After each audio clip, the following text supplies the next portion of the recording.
Bom dia, irmãos. Deus abençoe a todos.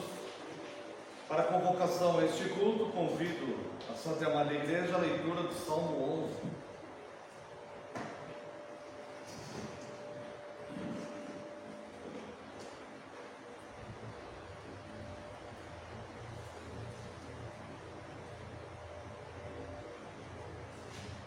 A partir do verso 1. No Senhor me refugio.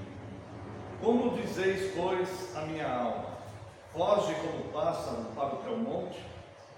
Porque eis aí os ímpios armam o arco, dispõem a sua flecha na corda, para as ocultas dispararem contra os retos de coração.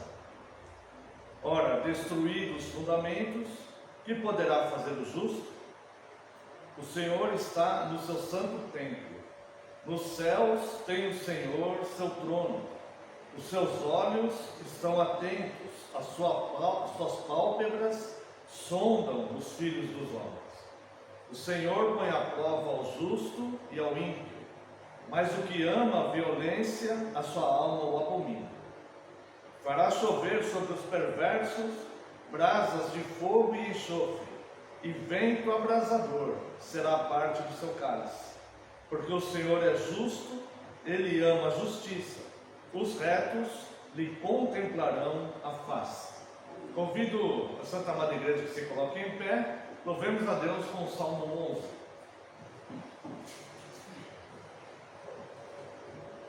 Meu refúgio está em Deus.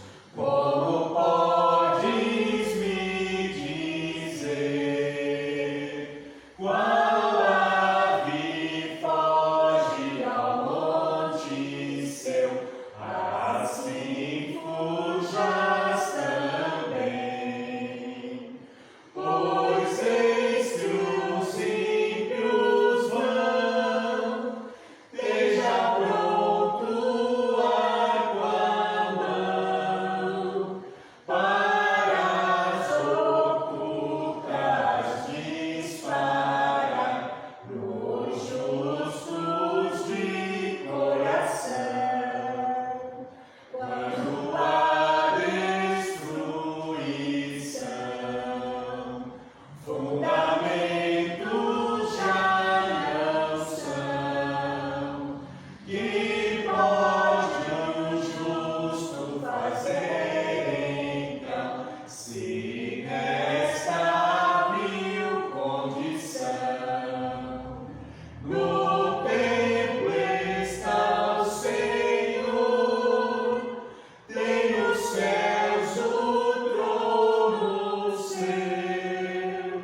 Seus olhos sondam com atenção os filhos dos homens ver, e ao justo aprova Deus, mas odeia o homem mau.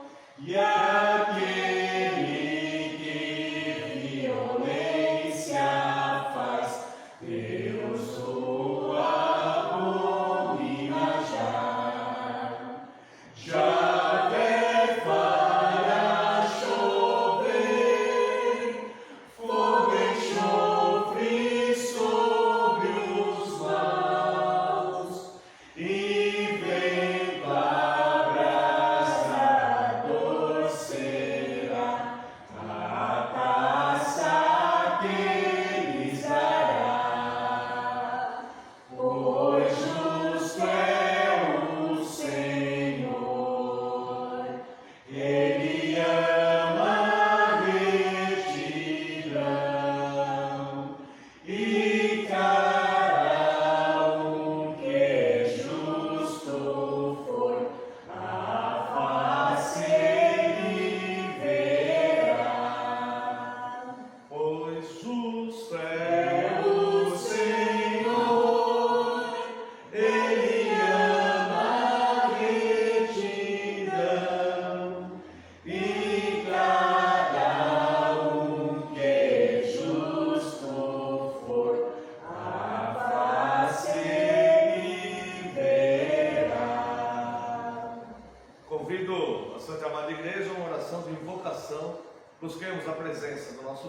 nessa manhã.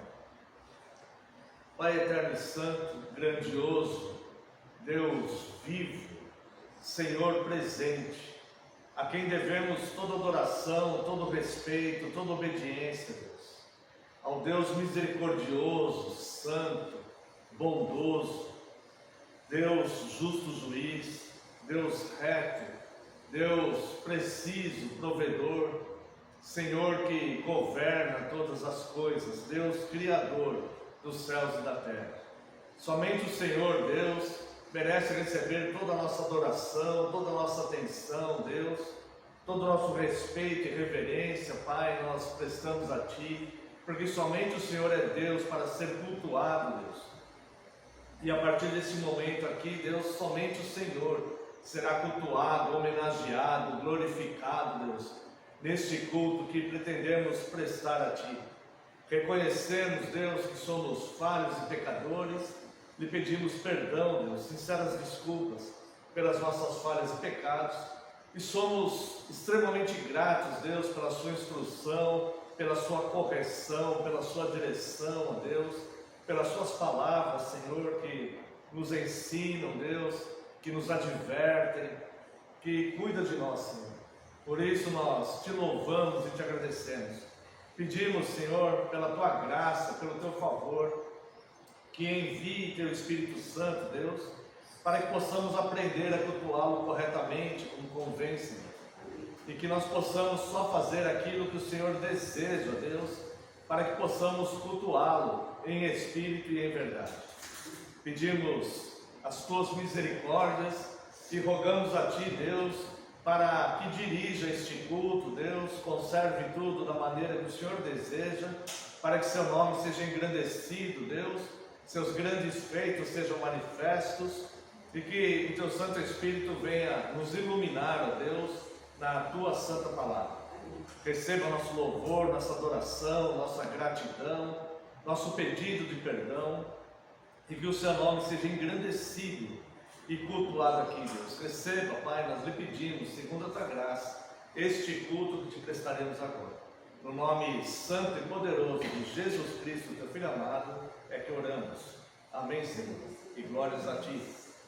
Vamos ao voto da nossa segurança. Amada Igreja do Senhor Jesus Cristo, onde está o nosso socorro? O nosso socorro está em o nome do Senhor, Criador dos céus e da terra. Graça a vós outros e paz da parte de Deus, nosso Pai, e do Senhor Jesus Cristo. Os amados irmãos podem assentar-se. Eu quero ler a lei de Deus, mas hoje lerei quando Moisés repetiu a lei em Deuteronômio, capítulo 5. Pode colocar aí assim mesmo. Os mandamentos são o mesmo, né? Só está descrito de forma um pouco diferente. Deuteronômio, capítulo 5. Vamos observar aqui, a partir do verso 1, quando Moisés repete a lei, em Êxodo 20, quando Moisés dá a lei, né? Deus dá a lei para Moisés, as tábuas da lei, o próprio Deus escreveu com seus próprios dedos, né? Nós temos a revelação bíblica, onde o Espírito Santo inspirou os profetas, e os profetas escreveram no Antigo Testamento. O Espírito Santo inspirou os apóstolos, e os apóstolos e seus cooperadores escreveram no Novo Testamento. E a lei de Deus, o próprio Deus escreveu com seu próprio dedo. E esta lei é altamente combatida hoje, perseguida, até mesmo por instituições que se chamam igrejas de Cristo, né? Eles querem abolir a lei que o próprio Deus escreveu. Aqui em Deuteronômio, o Senhor Deus, ele repete a lei. E Moisés, então, fala com o povo, a partir do verso 1, Deuteronômio 5. Chamou Moisés a todo Israel e disse: ouve, ó Israel, os estatutos e juízos que hoje vos falo aos ouvidos, para que os aprendais e cuideis em os cumprir. O Senhor nosso Deus fez aliança conosco em Horebe. Não foi com nossos pais que fez o Senhor esta aliança, e sim conosco, todos os que hoje estamos aqui vivos. Isso aqui é um testemunho da presença ocular deles, né? Moisés esteve diretamente com a sarça ardendo ali. Assim como os apóstolos são testemunhas oculares de Cristo, da primeira vida de Cristo, né? Aqui Moisés e essa geração aqui testemunharam Deus dando essas leis. E isso está relatado no Testamento, está aqui no Antigo Testamento.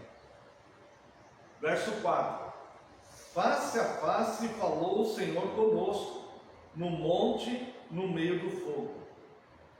Nesse tempo eu estava em pé entre o Senhor e vós, para vos notificar a palavra do Senhor, porque temestes o fogo e não subistes ao monte, dizendo, e não subistes ao monte. Tá? Então o povo teve medo, e Moisés foi ouvir o que Deus estava falando e passou para o povo. E Deus então disse, verso 6: eu sou o Senhor teu Deus, que te tirei da terra do Egito, que te tirei do Egito, da casa da servidão. Não terás outros deuses diante de mim. Não farás para ti imagem de escultura, nem semelhança alguma do que há em cima no céu, nem embaixo na terra, nem nas águas debaixo da terra. Não as adorarás, nem lhes darás culto, porque eu, o Senhor teu Deus, sou Deus zeloso, que visita a iniquidade dos pais nos filhos, até a terceira e quarta geração daqueles que me aborrecem, e faço misericórdia até 1000 gerações daqueles que me amam e guardam os meus mandamentos. Não tomarás o nome do Senhor teu Deus em vão, porque o Senhor não terá por inocente o que tomar o seu nome em vão. Guarda o dia de sábado para o santificar, como te ordenou o Senhor teu Deus. 6 dias trabalharás e farás toda a tua obra, mas o 7º dia é o sábado do Senhor teu Deus. Não farás nenhum trabalho, nem tu, nem o teu filho, nem a tua filha, nem o teu servo, nem a tua serva, nem o teu boi, nem o teu jumento, nem animal algum teu, nem o estrangeiro das tuas portas para dentro, para que o teu servo e a tua serva descansem como tu. Porque te lembrarás que foste servo na terra do Egito, e que o Senhor teu Deus te tirou dali, com mão poderosa e braço estendido, pelo que o Senhor teu Deus te ordenou que guardasses o dia de sábado. Honra a teu pai e a tua mãe, como o Senhor teu Deus te ordenou, para que se prolonguem os teus dias na terra, e para que te vá bem na terra que o Senhor teu Deus te dá. Não matarás, não adulterarás, não furtarás, não dirás falso testemunho contra o teu próximo.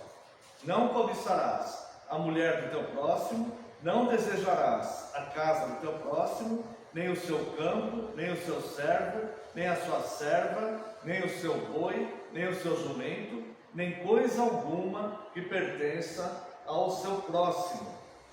Eu quero ler aqui com os irmãos a partir do capítulo 6, mas antes eu quero dizer para os irmãos, note aqui como ele fala em Deuteronômio, né? Como o Senhor teu Deus te ordenou, porque ele está repetindo as leis. E ele fala, olha, Deus fez essa aliança diretamente conosco. Isso aqui é um fato real, vocês devem cumprir, assim como Deus ordenou, né? E aqui, a partir do Deuteronômio capítulo 6, ele vai nos mostrar como nós devemos nos comportar diante disso, né? E aqui, em particular, para os pais, né? Ao criarem seus filhos. Mas isso daqui serve para todos nós, até mesmo aquelas pessoas que já criaram os filhos ou que não têm filhos, né? E tudo mais, porque a importância e a relevância que tem na lei do Senhor. Veja aqui, Deuteronômio, capítulo 6, a partir do verso 1. O fim da lei é a obediência. Tá? A lei existe para que nós sejamos obedientes a Deus. Nós temos que fugir daquilo que se torna pecado diante de Deus.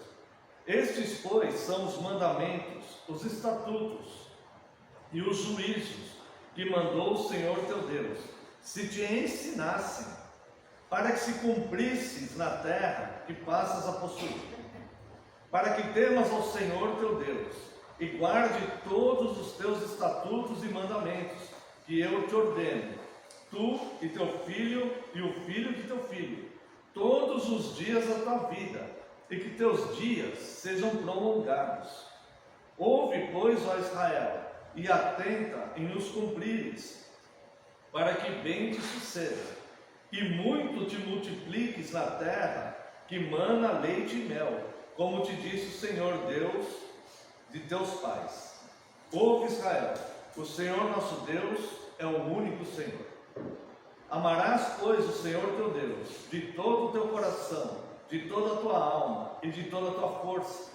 Essas palavras que hoje te ordeno estarão no teu coração. Tu as inculcarás a teus filhos, e delas falarás, assentado em tua casa e andando pelo caminho, e ao deitar-te e ao levantar-te. Também as atarás como sinal na tua mão, e te serão por frontal entre os olhos, e as escreverás nos umbrais da tua casa e nas tuas portas. Aqui, irmãos, nós temos lições preciosas de Deus, né? A primeira coisa é que são os juízos, verso 1, né? Que o Senhor Deus mandou que nos fossem ensinados. Aqui, quando ele fala ouve a Israel, as pessoas falam assim: ah, tá vendo, era para Israel. Não, Israel aqui é a igreja. O apóstolo Paulo vai ratificar que o Israel é a igreja lá no Novo Testamento, quando ele fala o verdadeiro israelita, o verdadeiro filho de Abraão, o verdadeiro filho da fé, é o que se converte a Cristo. Esse é o verdadeiro Israel, esse é o verdadeiro israelita. Então, aqui, ó, o Antigo Testamento é uma continuidade. O Antigo Testamento, ele é uma preparação para o Novo Testamento. Então, desde lá, Deus já vem ensinando, né? Não é um Deus particular para o Estado de Israel no Antigo Testamento e um Deus para os gentios no Novo Testamento. É o mesmo Deus de toda a carne. O Salmo 24 está no Antigo Testamento. Ao Senhor pertence os céus, a terra, o que nela contém e os que nela estão, né? As bênçãos do Antigo Testamento são para todo mundo, isso ninguém contesta. As bênçãos do Salmo 91 são para todos, né? As leis também, os mandamentos também, tá? Quando nós não sacrificamos mais animais, por quê? Porque Cristo já fez sacrifício eterno. E quando muda o sacerdócio, necessariamente a mudança na lei sacerdotal, conforme a carta aos Hebreus ensina. Então aqui, veja que Deus manda ensinar, certo? Esses mandamentos. Então, é como já foi dito, né? A lei é um professor, tá? Nós aprendemos com a lei aquilo que é moral e que Deus quer e o que Deus não quer, tá? E para que isso? Veja o verso 2: para que temas ao Senhor teu Deus e guarde os seus estatutos. Se nós não tivermos este ensino, conforme está escrito aqui, ensino, Deus mandou que te ensinasse. Se nós negarmos, rejeitarmos, querer aprender isso, nós não vamos aprender o temor do Senhor. Nós não teremos temor do Senhor. Cada um vai fazer aquilo que acha certo, como era no livro de Juízes, que eles não tinham profetas, não tinham reis, não tinham nada, se perderam. A geração, depois que passou a geração de Josué e aqueles anciãos, eles se perderam, eles não conheciam o Senhor. E é o que está acontecendo hoje na nossa sociedade, nas igrejas. As pessoas estão se perdendo, elas não estão temendo a Deus. Cada um faz o que acha certo, cada um faz o que quer. Simplesmente cada um faz o que quer. Não há mais a observância de querer obedecer a Deus, de ter um coração voltado, falar: Senhor, eu sei que eu estou errado nisso, mas eu preciso me consertar nisso para agradar o Senhor, porque eu sei que estou em desagravo, né? Nós precisamos, irmãos, voltar ao temor de Deus. O temor de Deus é o princípio da sabedoria, tá? Se não há sabedoria, é insensatez. Então, veja só, eu quero mostrar para os irmãos aqui, Provérbios, capítulo 1, verso 7. Veja que coisa simples e fácil de entender. Leia Provérbios 1, 7 e compare com os dias de hoje, com os cristãos que você conhece hoje. Não precisa nem mencionar nomes, pessoas aí de outras denominações religiosas. Compare isso. O temor do Senhor é o princípio do saber. mas os loucos desprezam a sabedoria e o ensino. Então Deus chama de loucos os que desprezam o ensino. O que aconteceu ao longo do tempo? As igrejas, os reformados, os reformadores, eles criaram a escola dominical. Por que eles criaram a escola dominical? Porque o povo não tinha instrução, a plebe não tinha instrução, então eles começaram a usar, antes deles criarem as escolas públicas, que foram eles que criaram, eles começaram a usar a igreja para dar instrução. Então eles davam educação formal, secular, né? E a educação cristã para os alunos na mesma aula, né? No mesmo momento, tá? O mesmo currículo escolar, vamos dizer assim. À medida que eles começaram a construir escolas públicas, a escola dominical nas igrejas foi mantida como ponto de instrução. Então as pessoas iam na escola dominical, normalmente era assim, iam na escola dominical de manhã, estudavam e iam no culto à noite cultuar a Deus. O domingo era assim, tá? Em alguns casos, os estudos eram durante a semana, na noite, durante a semana, e os cultos no domingo. Mas sempre houve a instrução. O que acontece? Quando começou esse período de apostasia que nós estamos vivendo, tá? Os membros, os fiéis, começaram a querer rejeitar o ensino. Não queriam mais os estudos. Então eles começaram a abandonar os estudos e permaneciam só indo nos cultos. E muitas igrejas, muitas denominações religiosas, os líderes, com medo de perder adeptos e perder membros, começaram a fazer o que os membros queriam e não o que Deus quer, e não o que Cristo quer. Começaram a servir as ovelhas e não o verdadeiro pastor, e não Cristo. Pararam de servir a Cristo. Então o povo não queria mais os estudos, eles acabaram com os estudos. Simplesmente acabaram com os estudos e ficou só cultos. Aí o povo queria mais louvor do que mensagem, começou a acabar a instrução nos cultos e ficar numa parte do tempo de música. E aí o povo queria outros atrativos no culto, então eles saíram da direção bíblica para o culto para agradar as pessoas, com o lema: é melhor o jovem estar na igreja do que estar lá fora. E começaram então a fazer coisas para agradar pessoas e se afastaram de Deus. Então veja só, olha só que coisa simples, apenas um versículo. É um versículo, mas ele é uma afirmação, é uma declaração. Quem escreveu isso aqui foi o homem mais sábio de todos os tempos, Salomão, e Deus deu sabedoria para ele, inspirado pelo Espírito Santo. E os provérbios eram didáticos, eles eram ensinados pelos professores, pelos mestres e pelos pais. Ensinavam os alunos, né, os filhos e os discípulos com provérbios. Então olha isso aqui: o temor do Senhor é o princípio do saber, mas os loucos desprezam a sabedoria e o ensino. A partir do momento que a igreja cedeu, porque o povo não queria mais ouvir os ensinos, a partir do momento que a igreja cedeu, foi instituída aqui a era da igreja louca, porque os loucos desprezam a sabedoria e o ensino.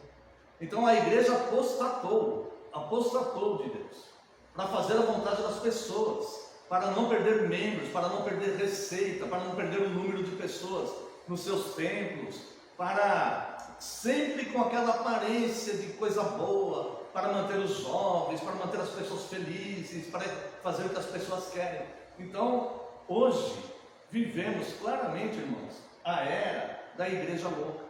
E essa igreja louca, ela tem muitas ideias e muitas imaginações, e ela segue um monte de preceitos que são totalmente contrários às Escrituras. Então, quando Moisés, voltando lá para Deuteronômio 6, né? Quando Moisés, ele dá aquela lei, fala assim: o Senhor te ordenou, nós estávamos lá, foi conosco, não foi com nossos pais, não foi com a geração passada, foi conosco mesmo, que ele falou. Vocês viram, nós estávamos lá. E Deus ensinou isso, Deus deu as tábuas escritas com o próprio dedo dele, né? Então olha só, ele vai dizendo aqui, para ensino, para nos ensinar, para que nós temamos ao Senhor. Então as pessoas perderam o temor. E se você olhar a Bíblia e olhar a história recente da igreja, você vai ver o caminho da apostasia ali. Então compete a cada um de nós falar assim: olha, eu vou seguir o quê? Vou seguir a multidão? Vou seguir o caminho largo? Vou querer me satisfazer como se eu estivesse indo para um show de rock? Um show de rock você escolhe, você quer assistir um show de samba, quer assistir um show de rock, quer assistir uma peça de teatro romântica, quer assistir uma peça de teatro de outro tema, gênero, você escolhe. Culto, quem escolhe é Deus, porque o culto é para Deus. Culto não é entretenimento para nós, culto é para Deus. Nós estamos aqui para adorar a Deus, e nós só adoramos a Deus fazendo o que Ele pede nas suas escrituras. Então, essas leis, irmãos, são para que nós aprendamos a temer a Deus, para que temas ao Senhor teu Deus. Verso 2. Verso 3. Ouve, pois, Israel, atenta em cumprires, para que bem te suceda. Os irmãos já viram quantas pessoas frustradas estão aí nas igrejas? Eu tenho contato, irmãos, com diversos pastores de outras denominações, com diversos membros, líderes de outras denominações. Quantas pessoas estão cambaleantes, e eles estão migrando de uma igreja para outra como loucos, correndo de um lado para o outro, sem encontrar uma firmeza. E eles chegam em algum lugar, e depois vão para outro, depois vão para outro. Irmãos, a situação é exatamente essa que eu estou falando para os irmãos. É exatamente isso. Mas os irmãos podem ver isso com os próprios olhos. E diz: ouve, Israel, o Senhor, nosso Deus, é o único Senhor. Este que deu essas leis é o único Senhor. Ninguém pode se colocar na posição de legislador, para legislar leis, para falar: olha, essa lei acabou, nenhum homem pode fazer isso, nenhuma igreja pode fazer isso, eu não posso fazer isso. Eu não posso me colocar na posição de legislador aqui e falar: olha, irmãos, essa lei aqui foi abolida, já acabou, não precisamos mais seguir isso não. Não precisamos seguir. Não matarás, não adulterarás, não furtarás, não cobiçarás, honra pai e mãe, não terás outros deuses. Não precisamos mais seguir isso. Olha só a gravidade que no fim vai dar na apostasia. No fim vai dar cada um fazendo o que bem entende, irmãos, sem, como ovelhas que não tem pastor, sem a instrução de Deus na vida dessas pessoas, né? E aqui ele começa então a descrever o que é para ensinar para os filhos e filhos dos filhos, para que vivam bem, para que bem suceda, para que temam a Deus, para que vivam dentro da moral, né? Amando o Senhor Deus de todo o coração. Quando Cristo fala isso, eles falam: Cristo aboliu a lei. Só que isso está no Antigo Testamento, dentro desse contexto aqui, quando Moisés repete a lei: amarás, pois, o Senhor teu Deus de todo o teu coração, de toda a tua alma e de toda a tua força. Então, não é quando Cristo fala lá no Novo Testamento que Cristo aboliu a lei, né? Essas palavras que eu te ordeno estarão no teu coração. Como é que vai estar no nosso coração se não houver repetição? Por isso que o apóstolo Paulo ele fala: uso de repetições. Eu sei que vocês já conhecem a fé. O apóstolo Paulo fala isso. Com outras palavras ele fala isso. Eu sei que vocês já conhecem a fé, mas eu uso de repetições para que esta fé fique gravada no seu coração. E Deus aqui, Ele manda usar de repetição na instrução das pessoas. Neste caso aqui em particular, os filhos e filhos dos filhos, né? Mas é através da repetição que nós entendemos como que nós vamos guardar esses mandamentos, né? Como que esses mandamentos vão estar no nosso coração, se nós achamos que foram abolidos, que não, a gente escuta isso uma vez a cada 10 anos, né? Como que isso vai ficar no nosso coração? Então diz aqui, ó, essas palavras que eu te ordeno estarão no teu coração. Olha só, verso 7. Tu as inculcarás a teus filhos. Olha a sutileza do engano, do grande erro hoje. As pessoas falam assim: deixa ele crescer, deixa a criança crescer para ele escolher o caminho dele. Se você tirar a mão, deixar ele crescer para ele escolher, provavelmente vai se perder, porque os atrativos do mundo hoje são muito grandes. E tem muitas pessoas dando falsos ensinos, até mesmo em igrejas. E eles olham e falam: tá vendo, aquela igreja é mais liberal. A igreja do meu pai ela é muito, como é que se diz? Radical, rígida, tal, não sei o que, né? Mas na verdade não é. É liberdade. Mas nós estamos aprendendo só isso. Estamos sendo instruídos para que a gente tenha um bom coração. Se você deixou seu filho o seu próprio engano, ele escolher o seu próprio engano, que amor há nisso? Então diz aqui, ó, essas palavras que eu te ordeno estarão no teu coração, tu as inculcarás nos teus filhos, e delas falarás. Agora veja só, isso aqui é repetição. Delas falarás, assentado em tua casa, andando pelo caminho, ao deitar-se, ao levantar-se, também as atarás como sinal na tua mão. Aqui era mesmo, eles tinham roupas com franjas nas túnicas, que chamavam-se filactérios, e eram umas franjas que tinham, e nesses filactérios eles colocavam partes da lei: não matarás, não furtarás, não adulterarás, e ficava pendurado nas roupas. Isso aqui não é uma linguagem simbólica, os judeus eles faziam isso, né? Até Jesus depois vai falar para os fariseus, quando eles deturparam a lei e criaram novas leis, vocês usam grandes filactérios, né? Colocando não as leis de Moisés, mas as leis farisaicas, né? Jesus fala isso. Então olha só, tu as inculcarás a teus filhos, delas falarás, sentado na tua casa, andando pelo caminho, ao deitar-se, ao levantar-se, também as atarás como sinal na tua mão, e te serão por frontal entre os olhos. Eles faziam isso. E as escreverás nos umbrais da tua casa e nas portas. Certa vez a minha família alugou um apartamento no litoral para reunir a família, e eram de uns judeus, e eles tinham na porta, eu esqueci como é que chama, né? Mas a lei na porta, então toda, na parte de dentro e na parte de fora, porque toda vez que ele entra, ele põe a mão na lei, ele lembra da lei. Toda vez que ele entra na casa dele, ele põe a mão na lei, faz uma reverência. Quando ele está dentro de casa, ele vai sair, ele põe a mão na lei, então fica na porta, para que ele não esqueça, para que ele não perca o contato com aquilo, né? Então, as escreverá nos umbrais, havendo-te, pois, até aqui até o nome, escreverá nos umbrais da sua porta. Então, irmãos, nós devemos tomar muito cuidado, né, com os enganos, tá? Porque realmente, infelizmente, com muita tristeza nós falamos, nós estamos sendo bombardeados no YouTube, na televisão, em pequenas mensagens que nós vemos aí, estamos sendo bombardeados de enganos que parecem verdade, mas nós temos as escrituras, basta recorrer a elas, né? E o que está escrito é o que está escrito, é o que está escrito, né? Nós não precisamos ficar procurando coisas ocultas para que a nossa imaginação fique decifrando, então essa passagem é assim, porque Deus escreveu isso. Não, é o que está escrito. Alguma coisa a gente não vai entender, mas a própria Bíblia vai explicar. A nossa teologia reformada, a Bíblia explica a Bíblia. Não tem imaginação humana aqui para explicar. A própria Bíblia explica a Bíblia. Então, que nós possamos, irmãos, nessa geração dura que nós estamos, as pessoas estão muito enganadas, porque as pessoas estão achando que estão indo para um caminho da felicidade, que é a inversão da moral e a liberação de tudo, e cada um faz o que quer, sem mais reverência, sem mais respeito. Esse não é o caminho da felicidade. Esse não é o caminho da felicidade. Não é caminho, a desobediência a Deus não é o caminho da felicidade.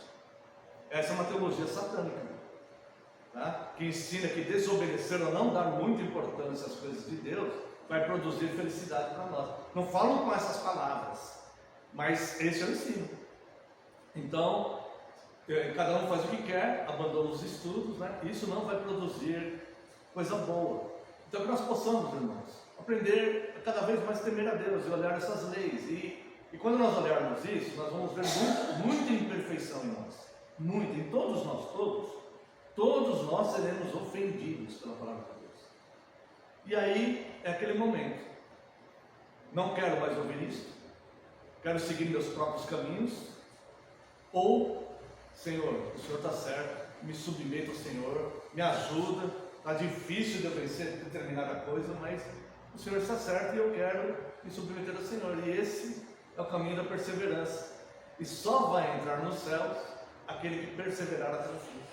Então, nós não podemos nos iludir com este mundo, né? Com essas coisas temporais, e não dar importância aos cultos, irmãos, não dar importância à igreja. Isso é um erro fatal para a vida espiritual.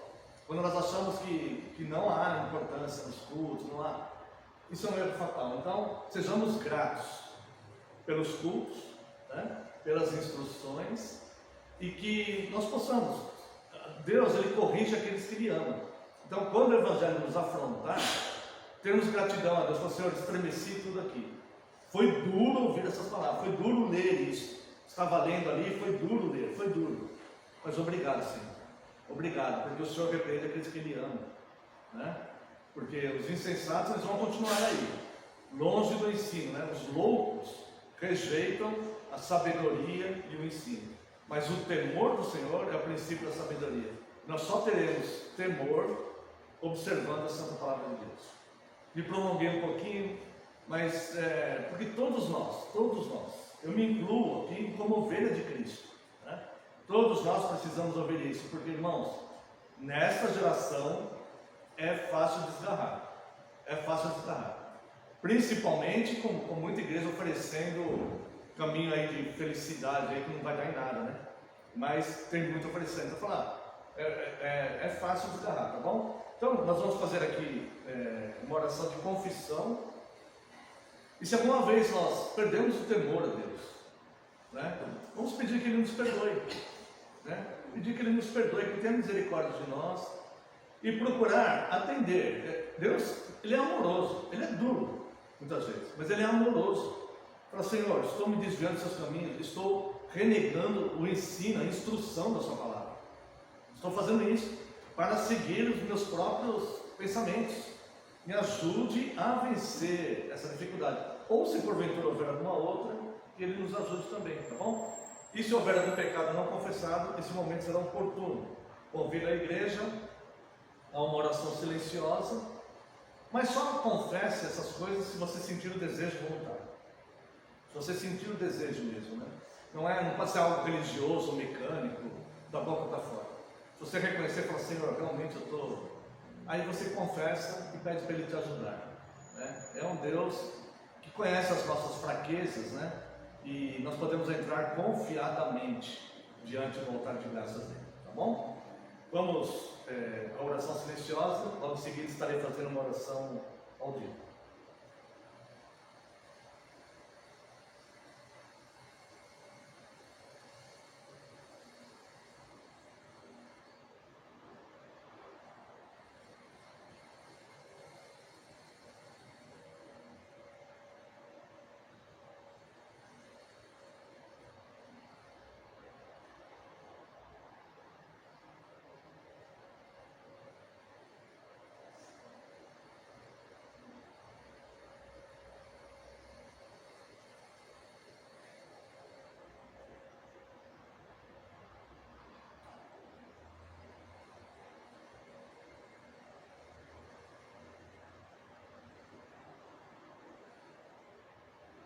Pai precioso e santo, glorificamos o Teu nome, Deus. Nós reconhecemos, Senhor, nossa fragilidade, Deus, enquanto ser humano. Também, Senhor, colocamos diante do Senhor as dificuldades da nossa geração. Essas dificuldades, Senhor, nessa era de imediatismo, por causa das redes sociais, as pessoas querem tudo rápido, não querem sermões longos, não querem cultos longos, tudo tem que ser imediato, e as pessoas estão se afastando em multidões, Senhor, do Senhor.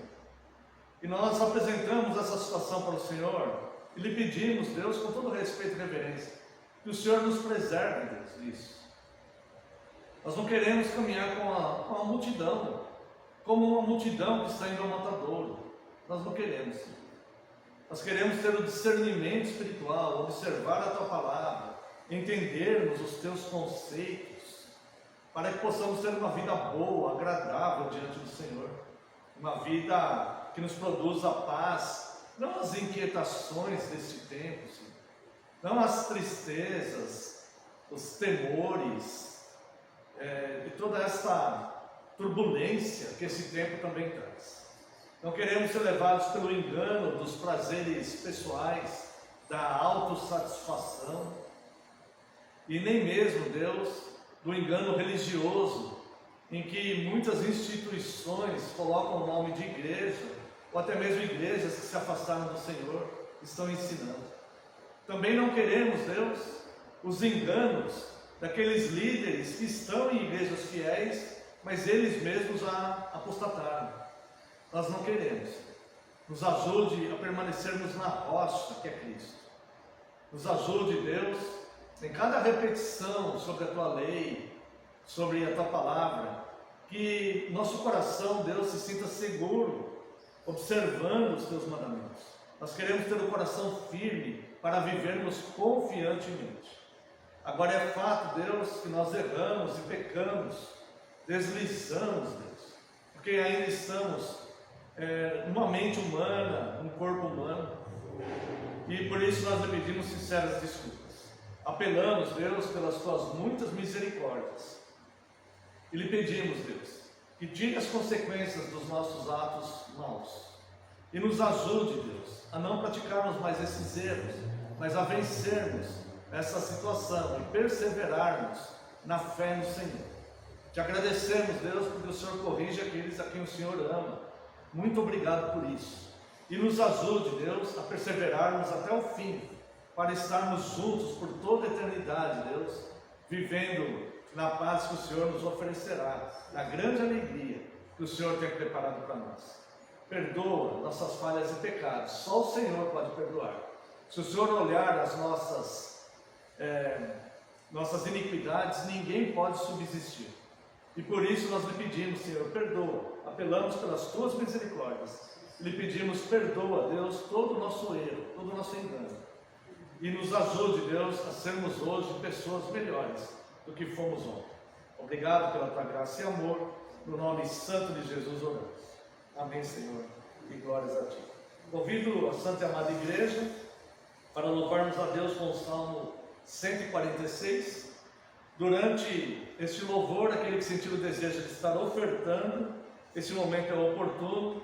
Nossa igreja está passando também, não só uma crise de frequência, mas também uma crise na receita. Então aquele que puder estar ofertando, esse momento será oportuno. Salmo 146. Aleluia, ó minha alma, glorifica o teu Senhor, e durante a minha vida cantarei seu louvor. Não confieis em governantes, nem nos homens para salvar. Seus projetos cessam todos quando o Espírito lhe sai. Bem-aventurado aquele cujo Deus é o de Jacó, que recebe seu auxílio, esperando em Deus Javé. Ele fez os céus e a terra, fez o mar e tudo mais. É fiel eternamente, o Senhor se manterá. Faz justiça aos oprimidos, ao faminto dá o pão. O Senhor liberta os presos, abatidos põe de pé. O Senhor ao justo ama, faz o cego enxergar.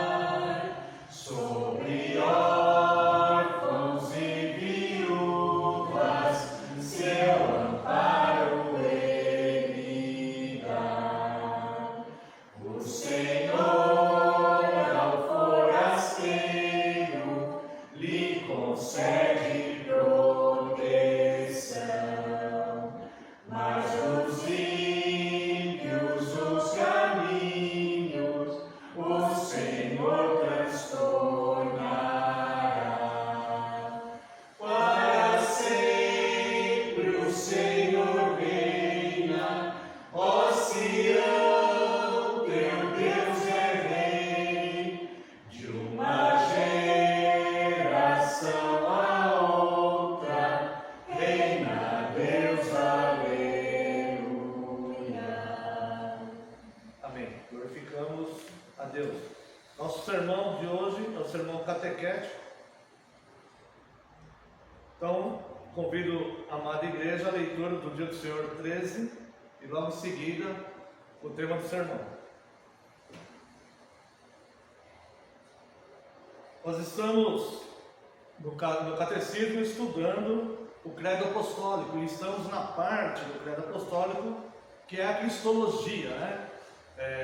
Já vimos que o credo ele é fundamentado na Trindade, Deus Pai, Deus Filho e Deus Espírito Santo.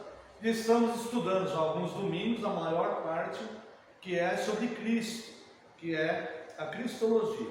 E nós já vimos aí, no Dia do Senhor 11, porque Cristo é chamado Filho de Deus, chamado de Jesus, que quer dizer Salvador, porque Ele é chamado de Cristo, que quer dizer ungido, porque nós somos chamados de cristãos, né? E hoje nós vamos aqui abordar o Dia do Senhor 13, as perguntas 33 e 34. Tá? Pergunta 33. Por que ele é chamado de Filho unigênito de Deus, se nós também somos filhos de Deus? Resposta. Porque somente Cristo é, por natureza, o eterno Filho de Deus. Nós, porém, somos filhos de Deus por adoção pela graça, por causa de Cristo. Pergunta 34.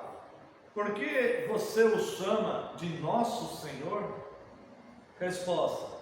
Porque Ele nos comprou e nos resgatou, corpo e alma, de todos os nossos pecados, não com ouro nem prata, mas com o seu precioso sangue, e nos libertou de todo o domínio do diabo, para nos tornar sua possessão.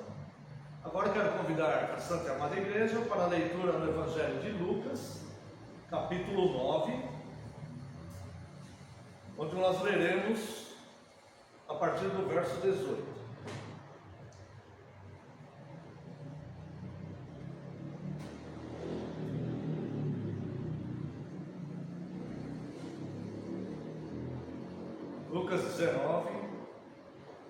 Lucas 9, verso 18. Estando ele orando, à parte, achavam-se presentes os discípulos a quem perguntou: quem dizem as multidões que sou eu? Responderam eles: João Batista, mas outros, Elias, e ainda outros dizem que ressurgiu um dos antigos profetas. Mas vós, perguntou ele, quem dizeis que eu sou? Então falou Pedro e disse: és o Cristo de Deus. Ele, porém, advertindo-os, mandou que a ninguém declarasse tal coisa, dizendo: é necessário que o Filho do Homem sofra muitas coisas, seja rejeitado pelos anciãos, pelos principais sacerdotes e pelos escribas, seja morto e no terceiro dia ressuscite. Dizia a todos: se alguém quer vir após mim, a si mesmo se negue, dia a dia, tome a sua cruz e siga-me. Pois quem quiser salvar a sua vida, perdê-la-á. Quem perder a vida por minha causa, esse a salvará. Que aproveita o homem ganhar o mundo inteiro, se vier a perder-se ou causar dano a si mesmo? Porque qualquer que de mim e das minhas palavras se envergonhar, dele se envergonhará o Filho do Homem, quando vier na sua glória e na do Pai e dos santos anjos. Verdadeiramente vos digo que alguns há dos que aqui se encontram, que de maneira nenhuma passarão pela morte, até que vejam o reino de Deus. Até aqui, vamos fazer uma breve oração.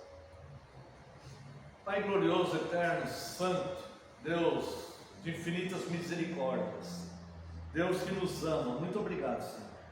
Nós te agradecemos, Deus, pela tua santa palavra e pelo imenso privilégio, Deus, de começarmos a semana recebendo a sua instrução e cultuando ao Senhor. Neste momento, Deus, estamos diante da tua santa palavra e não podemos, Deus, entendê-la se o Senhor não nos abrir os olhos. Por isso, Deus, rogamos a Ti que envie Teu Santo Espírito e que Ele venha iluminar esta palavra já revelada. Que neste momento, Senhor, eu diminua, eu desapareça. Lhe peço perdão mais uma vez pelas minhas falhas e pecados. E que eu diminua e desapareça, e só prevaleça a Tua palavra. Que tudo que for falado aqui seja ministrado pelo Senhor, dirigido pelo Senhor, dito pelo Teu Santo Espírito. E que só prevaleça a Tua palavra de fato, porque ela é a verdade. No nome santo de Jesus oramos. Amém, Senhor.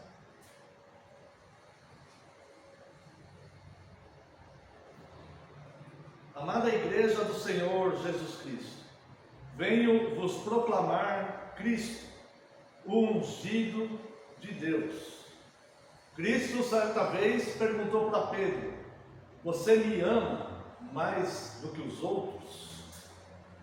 Muitos pelo mundo não sabem quem de fato é Jesus. E aqui Pedro, ele faz uma confissão, né? Nós vemos aqui no verso 20: mas vós, perguntou ele, dizeis quem eu sou? Vós quem dizeis que eu sou? Então falou Pedro e disse: és o Cristo de Deus, aquele ungido de Deus, que veio com uma missão específica para nos tirar do império das trevas e nos transportar para o reino do Filho do seu amor. Eu lembro que uma vez eu fiz um sermão citando pessoas da história e o que aquelas pessoas achavam sobre Cristo, o que aquelas pessoas viam sobre Cristo. Eu vou querer relembrar isso um pouquinho, porque olha só o que diz aqui, verso 18: estando ele, Cristo, olhando à parte, achavam-se presentes os discípulos. Então Cristo lhe perguntou aos discípulos: quem dizeis as multidões que sou eu? Os discípulos, eles tinham contato com aquelas pessoas, contato informal. Cristo, ele tinha um contato mais formal com aquelas pessoas, porque todas as pessoas, Cristo não tinha amigos. As pessoas que se aproximavam dele queriam alguma coisa. Então Cristo era o tempo todo ou alimentando alguém, ou expelindo demônios, ou curando enfermos, levantando os paralíticos, abrindo os olhos dos cegos, curando os leprosos, ou fazendo seus ensinos, dando sermões e ensinando seus discípulos em particular. Havia momentos que ele não tinha nem tempo de comer, ele estava comendo e as multidões chegavam para ele querendo alguma coisa. Ou seja, foram 3 anos de ministério que Cristo foi simplesmente sugado pelas pessoas. Retiravam a energia dele, porque ele era 100% humano. Então ele não tinha amigo, ele não tinha momento de lazer, ele não tinha momento de distração, ele mal conseguia descansar. O ministério dele era extremamente ativo. Então, os discípulos não, os apóstolos não. Os apóstolos tinham seus parentes, tinham seus amigos, tinham pessoas que eles conviviam e conversavam informalmente. Tá? Então, Cristo lhe pergunta para os seus discípulos: quem eles falam que eu sou? Porque as pessoas se aproximavam de Cristo e falavam: mestre, rabi, bom homem, profeta. Mas Cristo mesmo não tinha esse contato de amizade com eles. Então ele pergunta: quem eles dizem? E a resposta é surpreendente. Dentro do que os apóstolos dizem, ninguém acertou. O que aquelas multidões dizem que sou eu? Responderam eles: uns dizem que o Senhor é João Batista, outros dizem que é Elias, outros dizem que algum dos profetas ressurgiu e reencarnou e é o Senhor aqui. Ou seja, ninguém sabia quem era Cristo.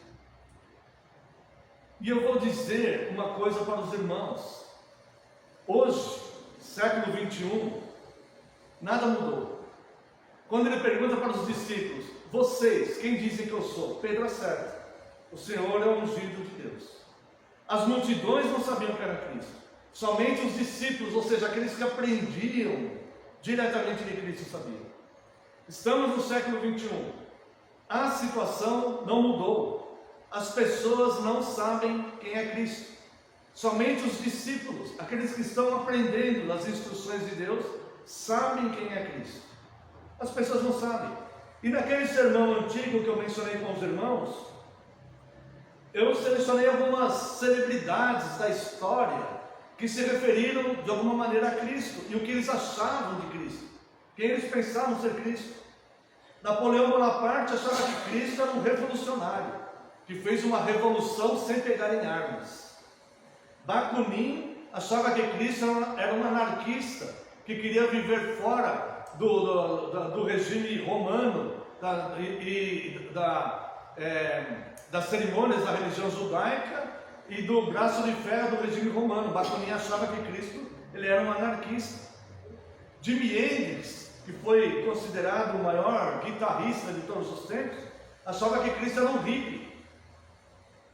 Karl Marx achava que Cristo ele era um socialista. E hoje as coisas não mudaram. As pessoas têm uma visão desfocada de quem é Cristo. E se nós olharmos para o meio cristão evangélico hoje, nós vamos ver que as pessoas continuam tendo uma visão desfocada de quem é Cristo. Quem é Cristo? Cristo, ele é bom. Cristo é aquele que ama todo mundo. Cristo é aquele que vai salvar todo mundo. Cristo é aquele que vai perdoar todo mundo. Poucos veem Cristo como Filho de Deus, que veio humildemente buscar e salvar o perdido e que voltará como juiz. Quem nunca ouviu alguém falar, se Cristo viesse hoje de novo, os homens iriam crucificá-lo de novo? Quem nunca ouviu alguém falar isso? Eu já ouvi várias vezes. Se Cristo viesse hoje de novo, iriam crucificá-lo. Não iriam, sabe por quê? Porque ele veio como um cordeiro, mudo, humilde, para morrer pelo sacrifício do seu povo. Agora ele vai vir como juiz. E ele vai julgar a todos com retidão. A resposta que Pedro diz aqui, separa os discípulos de outras pessoas, porque Jesus lhe pergunta, o que eles dizem, o que as multidões dizem que eu sou? E depois ele pergunta, os discípulos, mas vocês, quem vocês dizem que eu sou? Ele separa os discípulos dos outros. Veja aqui em Mateus 16, verso 13. Mateus 16, verso 13.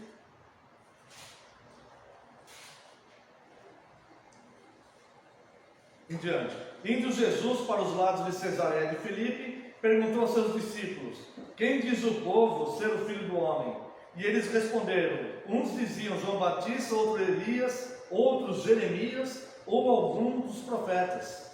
Mas vós, continuou ele, quem dizeis que eu sou? Respondendo, Pedro disse, tu és o Cristo, o Filho do Deus vivo. Então Jesus lhe afirmou, bem-aventurado és, Simão Barjonas, porque não foi carne e sangue que te revelou, mas meu Pai que está nos céus. Veja só a separação que Cristo faz aqui. Só é possível entender por que Pedro acertou. Só é possível entender quem é Cristo, porque a revelação sobre Cristo não vem da carne e do sangue, mas o próprio Deus que revelou. Por isso que Pedro acertou. Por isso que as pessoas não acertam. E por isso que Pedro acertou. Nós não sabemos quem é Cristo, porque nós somos de família evangélica, porque os nossos pais eram cristãos. Nós não sabemos por causa disso. Nós não sabemos quem é Cristo, porque eu quero ser membro de uma igreja. Nós não sabemos por causa disso. Nós só sabemos quem é Cristo se Deus nos revelar quem Ele é. O verdadeiro Deus, o Deus único e vivo. A resposta de Pedro, ela foi correta e verdadeira, perfeita, mas simplesmente não podia nascer da descoberta humana. Ou seja, o homem simplesmente não pode saber quem é Cristo. Quando o Senhor Jesus ele ensina sobre parábolas, ele fala, para alguns é dado que os olhos não se abram. Se Deus não abrir os olhos das pessoas, elas não vão saber quem é Cristo. Irmãos, não adianta você ficar argumentando debates teológicos com pessoas que não sabem quem é Cristo. A única forma daquela pessoa saber quem é Cristo é o próprio Cristo abrir os olhos dela. Então, ou você fala passagens bíblicas para ela, e se ela se interessar, você ensina com amor, ou Porque não vai adiantar você ficar argumentando com ela, só vai gerar discussão e bloqueio. Então, use o Evangelho e fale para as pessoas quem é Cristo, porque sem saber quem é Cristo, cada um vai se perdendo no seu próprio caminho. Então, voltando ao texto aqui de Lucas 9, Cristo, ele explica, após constatar a revelação de Deus a Pedro, ele explica como é a vida cristã. E como que nós podemos entender isso? Porque para a pessoa que não sabe quem é Cristo, isso aqui dá medo, o que Jesus fala. Como que eu vou fazer isso? Olha só, quem não conhece Cristo, vai tremer diante disso. Dizia a todos: se alguém quer vir após mim, a si mesmo se negue, dia a dia, tome a sua cruz e siga. Pois quem quiser salvar a sua vida, perdê-la-á. Quem perder a vida por minha causa, este a salvará.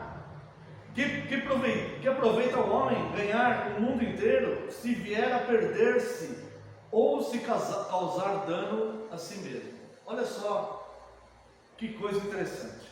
Primeiro, quem quer seguir a Cristo, vai ser aquele que Deus abrir os olhos. E aquele a quem Deus abrir os olhos, ele vai olhar para Cristo e para o caminho estreito, e vai olhar para a sua vida e seus desejos pessoais. Certo? Ele vai ver essas duas coisas. E quando ele olhar para essas duas coisas, ele vai ter que fazer uma escolha: Cristo ou eu? Qual que é o centro e o objetivo da vida? Cristo ou eu? O Senhor da história, o Senhor do universo, ou a minha satisfação pessoal por alguns anos? Sei lá, 80, 90 anos. Cristo ou eu? Ele vai ter que fazer essa escolha. Quando o Senhor Jesus nos abre os olhos, essa escolha não se torna difícil. Quer dizer, ela é difícil, mas ela não se torna assustadora. Porque nós sabemos que abrir mão da nossa própria vida é abrir mão de erros que nos trarão consequências penosas e tristes. E quando nós fazemos isso: Senhor, olha, eu queria tanto fazer uma coisa, mas pelo amor do Senhor, eu vou tomar a minha cruz, negar a mim mesmo nisto, nessa situação de seguir ao Senhor, nós vamos indo de felicidade, de paz, de alegria em alegria. Mesmo que a gente chore pelo caminho. Mas para quem não tem os olhos abertos, isso aqui é um peso imenso. Você fala assim: não, vou ter que abrir mão de tudo que eu estou ansiando aqui. Bom, não é tudo, é só aquilo que te afasta de Deus, é só aquilo que está contra a palavra de Deus. Você pode desejar e querer muitas coisas lícitas, mas aquilo que te afasta de Deus, isso vai ser maldição na sua vida. Então é por isso que Cristo fala: aquele que nega a si mesmo, toma a sua cruz e me siga. São situações da nossa vida que nós falamos: olha, eu queria fazer isso, mas isso é contrário à lei de Deus. Então eu vou abrir mão disso, vou lutar para abrir mão disso, e prefiro Cristo. Tá? Essa é a situação. Agora olha interessante aqui o verso 25.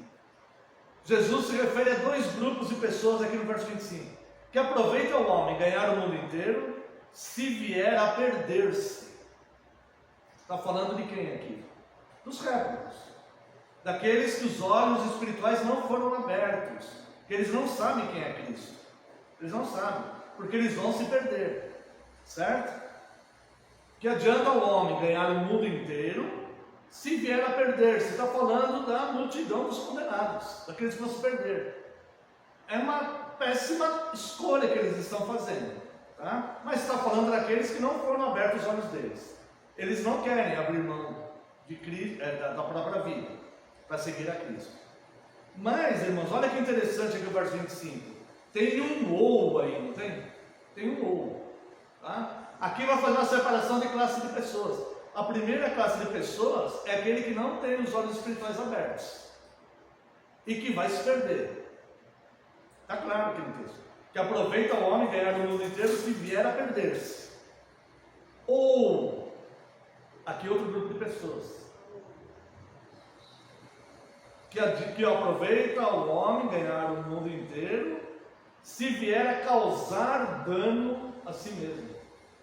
Então aqui está falando que aqueles a quem os olhos espirituais já foram abertos, que são cristãos, mas que em algum momento da vida ficaram fragilizados espiritualmente e agora estão enfrentando uma situação que não agrada a Deus, e que eles estão lutando desesperadamente como um peixe no anzol, como se tivesse sido fisgado por algo do mundo, por algo que não agrada a Deus.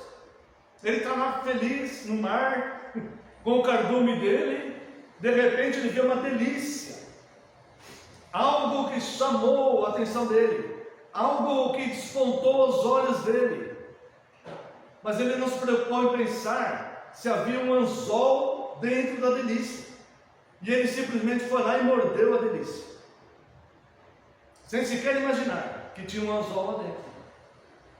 E aí então ele foi fisgado. E nesse processo aí, enquanto o mundo, as forças malignas dos principados e potestades, as pessoas, as seduções, as riquezas, a imoralidade sexual, ou seja lá o que for, está virando a carretilha, está içando ele de lá.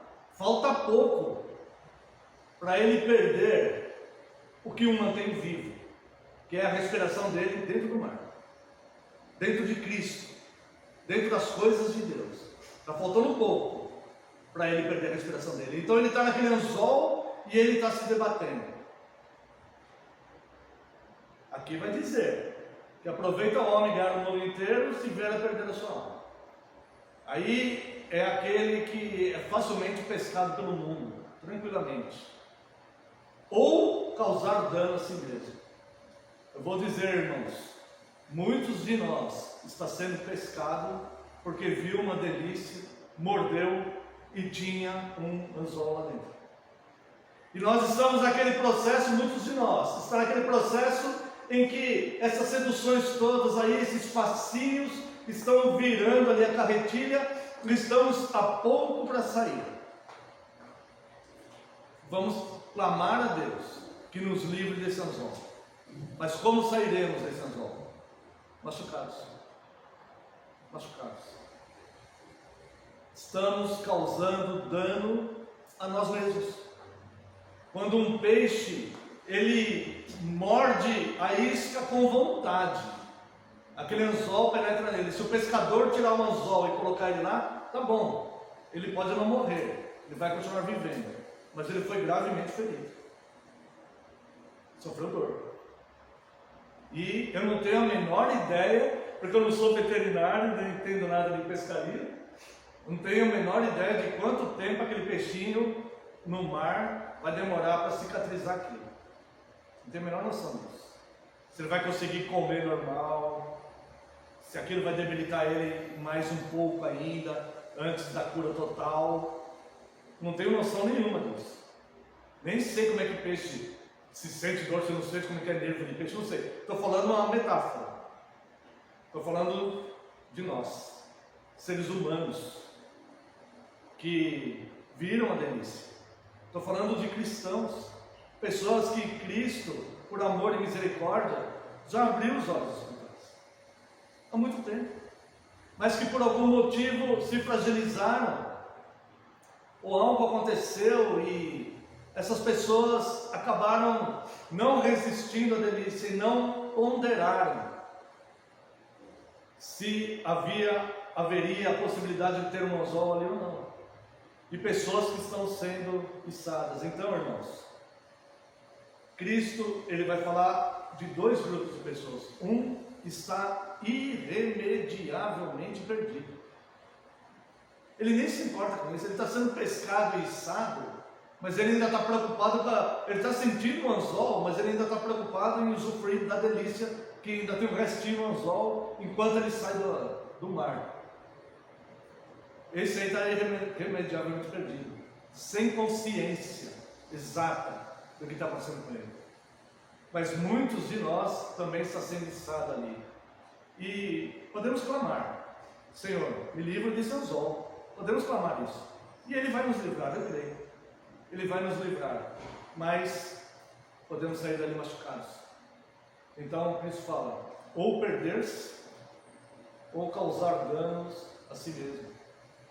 Então, por isso, o mais prudente é nós olharmos para a vida com um olhar cristão. Nós entendermos racionalmente não só quem é Deus, mas quem nós somos. E os perigos constantes que nós enfrentamos, não só perigos de sofrermos alguma coisa aí, mas perigos sobre nós mesmos, de nós sermos seduzidos por algo que possa nos machucar. Então, quando Cristo fala, negue a si mesmo. Você viu a delícia lá, mas tem um anzol ali? Nega essa delícia. Ah, mas eu estou morrendo de vontade dessa delícia. Mas na hora que o anzol te espetar, você vai falar, não devia ter mordido essa delícia. Entendeu? A hora que sentir o anzol, então o que Cristo está falando, negue-se a si mesmo, tome a sua cruz e me siga, não se machuque com o anzol. É melhor você passar vontade da delícia. É melhor você falar, nossa, que difícil, mas eu vou recusar essa isca aí, do que você ser pego por um anzol, se machucar, causar dano e passar todo um processo tentando se libertar daquilo, todo um processo doloroso e, enfim, cada situação é uma situação, né? Então, mas os resultados são esses. Então, Cristo fala, negue-se a si mesmo. Olhe para o mundo corajosamente. Olhe para o mundo e fala, Cristo, eu. Cristo é perfeito.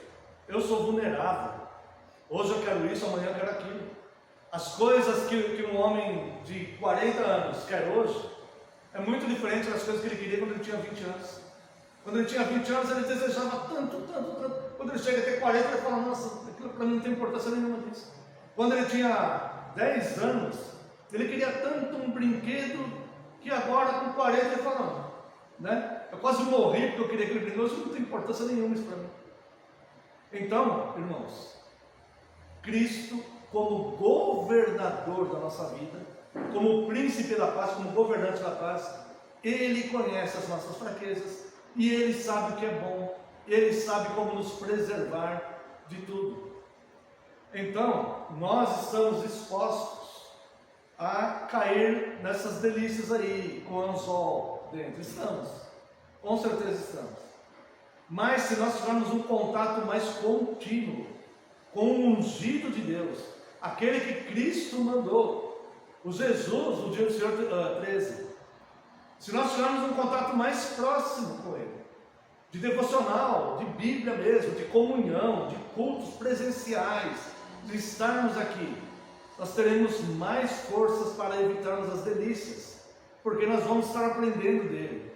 Não vamos deixar de desejar, nós não vamos deixar de gostar do que nós gostamos, essa que é a verdade, mas nós vamos ter mais condições de superar, de negarmos a nós mesmos e seguirmos a Cristo. Irmãos, eu vou falar, fazemos isso com alegria, passamos por provas e tentações, mas resistindo fielmente a Cristo, sofremos um pouco. Agora, quando nós mordemos a delícia e sentimos aquele anzol, e durante esse processo de sermos içados para longe de Cristo, lá para fora, é muito doloroso, muito doloroso. E muitas vezes somos libertos desse anzol, mas ainda sofremos um pouco com as sequelas daquele anzol das delícias. Então é por isso que Cristo fala, veja como isso não deve nos dar medo. O que deve nos dar medo não é Cristo falar, negue a sua tua vida e me siga. Não é isso que deve nos dar medo. O que deve nos dar medo são as delícias com o anzol dentro, porque o que vai machucar mesmo é o anzol, o que vai causar danos a nós mesmos. Então nós vemos que durante a leitura bíblica, nós vemos que a revelação de Deus, ela é contextual. Então, Cristo pergunta, que dizem as multidões que eu sou?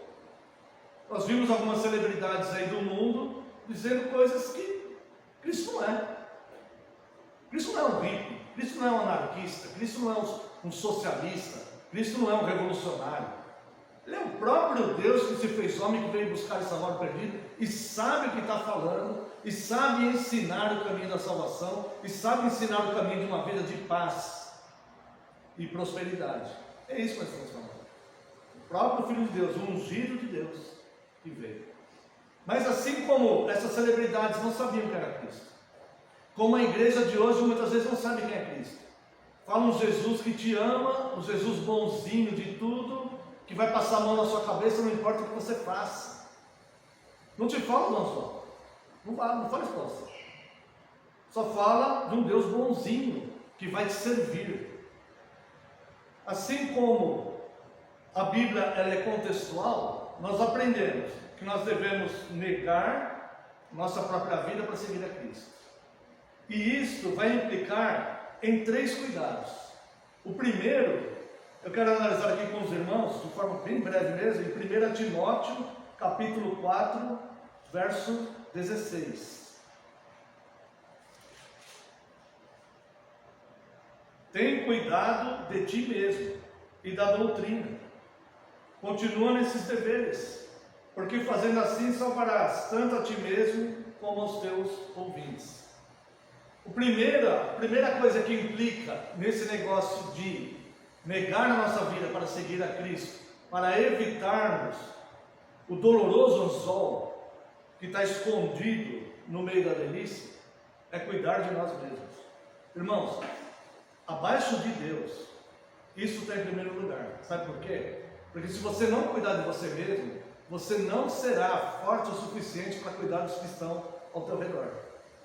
Porque se você estiver despedaçado, desmoronado, caído, você não consegue estrutura para cuidar das pessoas. Então é necessário você cuidar de ti mesmo. E quando eu falo cuidar de ti mesmo aqui, não se trata de egoísmo ou egocentrismo. É cuidar de você mesmo na doutrina. Ou seja, você se orientar, cuidar de você, para você não se desviar de Cristo, das doutrinas. Porque se você se fragilizar, se você ficar sem ouvir as doutrinas e as repetições e entendendo Cristo cada vez mais e aprendendo dele, você vai se fragilizar espiritualmente. E aí você nunca vai conseguir discernir onde tem anzol, onde não tem. Olha só, tem cuidado de ti mesmo. Esse é o primeiro processo. O segundo é aqui em 1 Timóteo também, capítulo 5, verso 8. Tem cuidado da sua família. Olha só. Ora, se alguém não tem cuidado dos seus, especialmente dos da própria casa, tem negado a fé e é pior que o descrente. Então olha só, para que você tenha cuidado de você mesmo. Porque, irmãos, a delícia com anzol não é um fato isolado. São vários pescadores.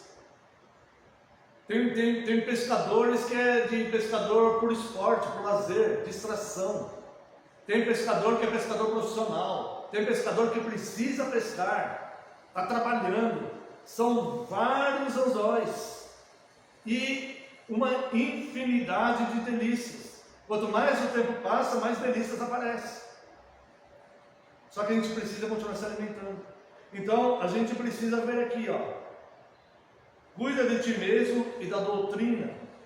Continua nesses deveres, porque fazendo assim salvarás tanto a ti como aos teus ouvintes. Capítulo 5, verso 8. Ora, se alguém não tem cuidado dos seus, com a doutrina. Claro, cuidar de todas as formas, se estiver doente, se estiver precisando de um remédio, de um apoio, né? De alguma coisa. Se alguém não tem cuidado dos seus, especialmente os da própria casa, tem negado a fé. E é pior que o descrente. E a terceira, antes da terceira situação, eu quero fazer uma pequena ilustração. Determinado pai amava muito a sua filha. Amava demais a sua filha. Mas ela se encantou com um tipo de vida que não era condizente com a questão moral da sua casa, do seu pai, da sua cidade. E essa filha um dia então, embora o pai tanto a aconselhasse, olha filha, não faz isso para não ter consequência para você, viva desta forma, a melhor forma de viver é essa. Então, essa filha, ela rejeitou os conselhos do seu pai. E ela não quis seguir os conselhos do seu pai. E um dia ela pegou e saiu de casa, foi embora. Foi viver em outro lugar. E esse pai então, se entristeceu muito, sentia muita falta de sua filha, estava sempre preocupado com ela. O que será que minha filha está fazendo? Minha filha pode estar sendo entregue aí nas mãos de pessoas ruins, ela pode ter alguma adversidade na vida e eu não estou perto para ajudá-la, ela não quer estar comigo. E ele mandou fazer um cartaz com diversas, com a foto dela, diversos cartazes mesmo, muitos, com a foto dela escrito: eu te amo, volta para casa.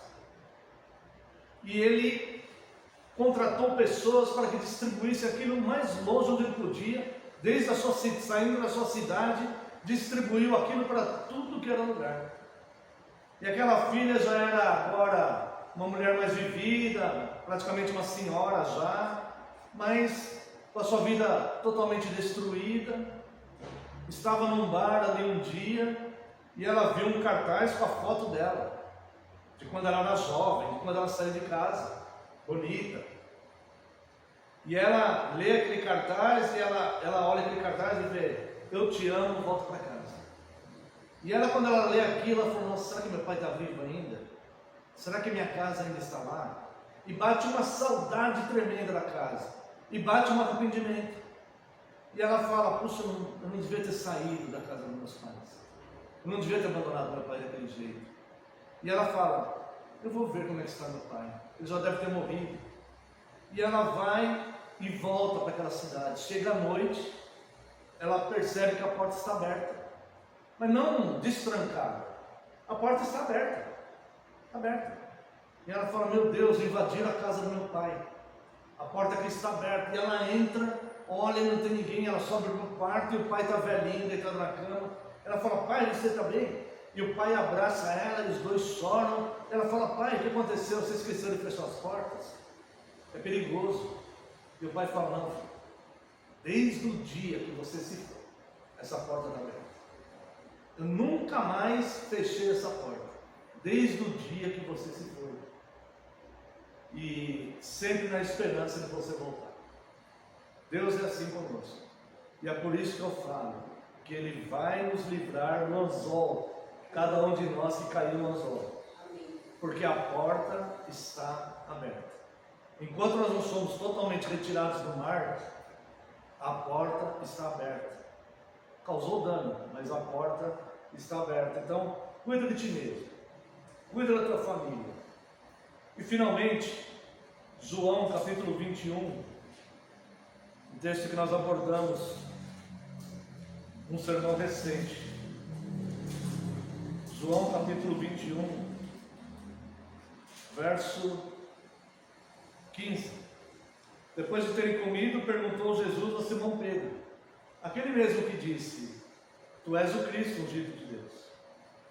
Simão, filho de João, amas-me mais do que esses outros? Ele respondeu: sim, Senhor, tu sabes que te amo.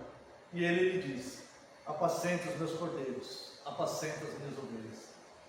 Então, irmãos, para que a gente possa seguir essa orientação de Cristo, negue sua própria vida, tome a sua cruz e me siga.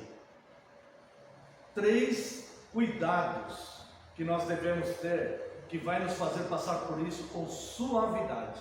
Nós vamos evitar o anzol e as dores do anzol de forma tranquila e felizes, de forma útil. Como? Cuidando de nós mesmos e da doutrina, para que nós fiquemos firmes na doutrina. Não gastando tempo olhando para as delícias, mas cuidando daqueles que estão ao nosso redor, da nossa família. Esquece a delícia, cuida da tua família. E terceiro, cuidando das ovelhas de Cristo. Temos poucas ovelhas aqui, mas cada uma aqui, para Deus, vale mais do que o mundo inteiro. Enquanto tiver um, vai precisar de cuidado, vai precisar de amor, e vai precisar de atenção. Então todos nós cuidemos uns dos outros.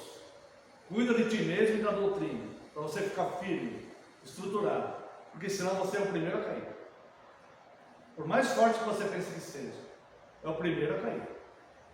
Cuida de você mesmo da doutrina, cuida da sua família e cuida da sua igreja, cuida das ovelhas que estão aqui, porque cada uma delas, não precisa ter 1000 pessoas para valer alguma coisa não, tendo um, já vale mais que o mundo inteiro, vale mais que o mundo inteiro. Esquece a delícia e cuide do que realmente importa. As pessoas que estão do seu lado, muitas estão fracas, muitas estão doentes, muitas estão decepcionadas com a vida, muitas estão amarguradas, e todos nós estamos precisando de cuidados. Quando nós nos tornamos individualistas, olhando só para as delícias, mesmo que Cristo já tenha aberto os nossos olhos, o anzol vai causar dano para nós. Então, cuide de você e da doutrina em você. Não vai ter pastor 24 horas falando, ainda bem, né? O pastor não vai estar 24 horas pregando sermão. Mas cuida de você e da doutrina. Cuida do que é real, as pessoas que estão perto de você. E cuida das ovelhas de Cristo. Tem pastor, mas só o pastor não é suficiente. Porque todos nós precisamos de muitos cuidados. E o pastor é só um homem, humano e falho. Todos nós precisamos de cuidados. Então, que Deus venha nos abençoar. Ame a Cristo mais do que os outros. Como Cristo perguntou para Pedro, né? Tu me amas mais do que os outros? Sejamos nós a amar a Cristo mais do que os outros. Senhor, eu sei que está cheio de delícia por aí. Se eu deixar meus olhos olhando uma, vai ser difícil para mim. Então, eu não vou olhar delícias, eu vou olhar o que precisa ser feito. E o que precisa ser feito é cuidar de pessoas.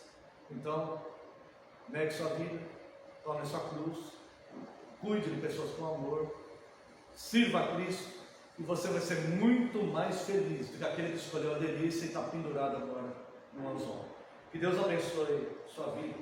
Quero convidar os irmãos, como resposta a esse sermão, louvarmos a Deus com o hino 395.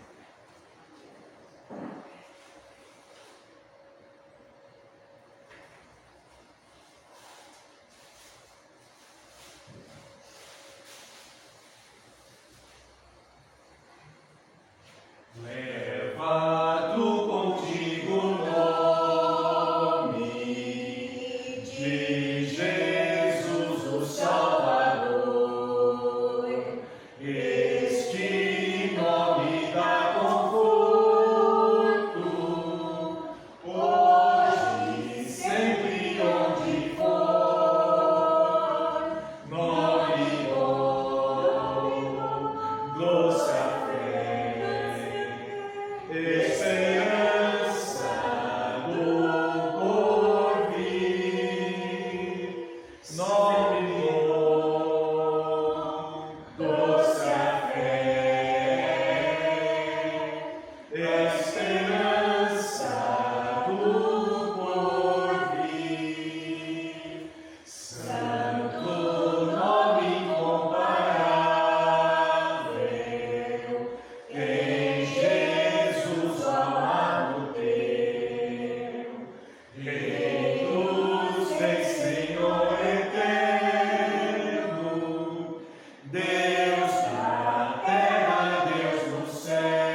a esperança do porvir.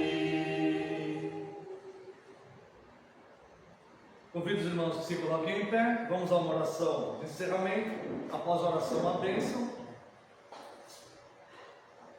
Após a bênção estará encerrado. Eu gostaria que os irmãos permanecessem um pouquinho. Tenho 3 avisos. Vamos orar. Gracioso e eterno Deus, nós te agradecemos muito, Senhor, muito pelo teu cuidado conosco. Sua palavra nos orienta a termos cuidado de nós mesmos, a cuidarmos dos nossos parentes e a cuidarmos, Senhor, da tua casa, das ovelhas de Cristo com quem nos relacionamos aqui. Mas tudo isso é cuidado do Senhor para conosco.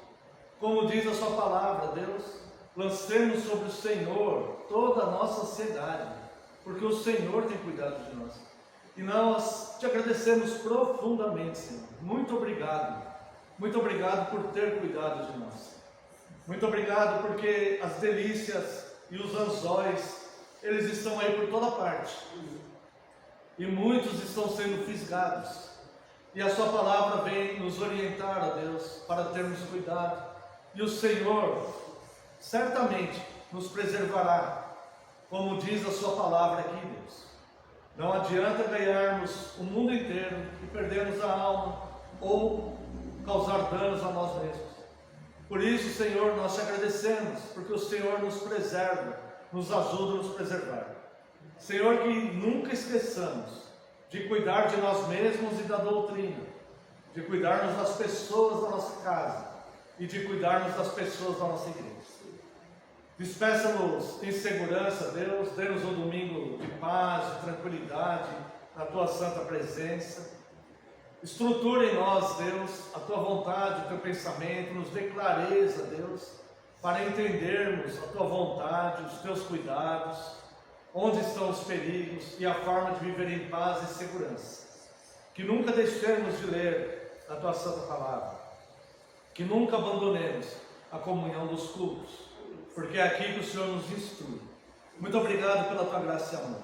Abençoa, Deus, aqueles que estão necessitados, os que estão aflitos, estenda a sua mão, por favor, Senhor. Aqueles que estão em dúvida, ó Deus, que eles possam perceber a verdade, Senhor, e voltarem para a tua casa antes de serem engolidos pelo fogo. Que o Senhor, Deus, se for da tua graça, por os enfermos que estão no nosso meio, de forma especial colocamos a irmã Fátima e a Cora. Senhor, pedimos a tua providência e os teus cuidados.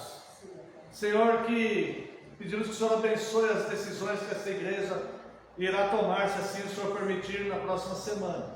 E que tudo, Deus, seja para a honra e glória do teu santo nome. Abençoe todo o seu povo espalhado em toda a face da terra. Abençoe as autoridades do nosso país, que tenhamos leis mais justas. E traga paz a Jerusalém. Oramos no nome santo e sagrado de Jesus Cristo, seu Filho amado. Amém, Senhor, e glórias a ti. Receba a bênção, irmãos, que a graça do nosso Senhor Jesus Cristo, o amor do Deus Pai e a comunhão e as consolações do Espírito Santo sejam sobre vós, agora e para todos sempre. Amém e amém. Convido que os irmãos se sentem. Com tua paz, despede-nos em teu amor. Permite que nós outra vez nos ajuntemos, ó Senhor. Permite que nós outra vez nos ajuntemos, ó Senhor. Encerrado, irmãos, peço que os irmãos sentem. Acabou o culto mais cedo, né?